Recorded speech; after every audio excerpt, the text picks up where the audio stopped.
ఇది ప్రజల దీవెనలతోనే ఇందిరమ్మ ప్రభుత్వం ఏర్పడిందని మంత్రి పొంగులేటి శ్రీనివాసరెడ్డి అన్నారు. ఖమ్మం జిల్లా పాలేరు నియోజకవర్గంలో మంత్రి పొంగులేటి పర్యటించారు.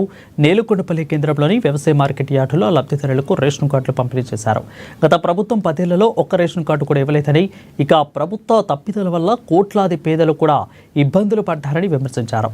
ఇందిరమ్మ ప్రభుత్వం వచ్చాక 16 లక్షల మందిని కొత్తగా పాత కార్డుల్లో చేర్చామని తెలిపారు. ఉగాది నుంచి సన్నబియ్యం పంపిణీ ప్రారంభించి 3 నెలలకు ఒకేసారి ఇచ్చామని గుర్తు చేశారు.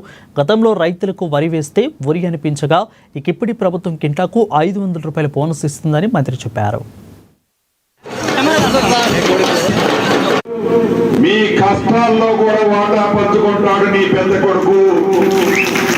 కాబట్టి ఏ ఆడబిడ్డ ఒక పాలేరు నియోజకవర్గంలోనే కాదు, రాష్ట్ర వ్యాప్తంగా అర్హులైన ప్రతి పేదవాడికి గౌరవ ముఖ్యమంత్రి రేవంత్ రెడ్డి గారి నాయకత్వంలోని మన ఈ ఇందిరమ్మ ప్రభుత్వం ఇందిరమ్మ ఇళ్ళు ఇంకా 3 విడతల్లో తప్పకుండా ఇస్తామని మరొక్కసారి మీకు తెలియజేసుకుంటూ, ఎవరైనా అరాకొరా ఈ రేషన్ కార్డు రాని వాళ్ళు ఉంటే మీరు కూడా టెన్షన్ పడద్దు.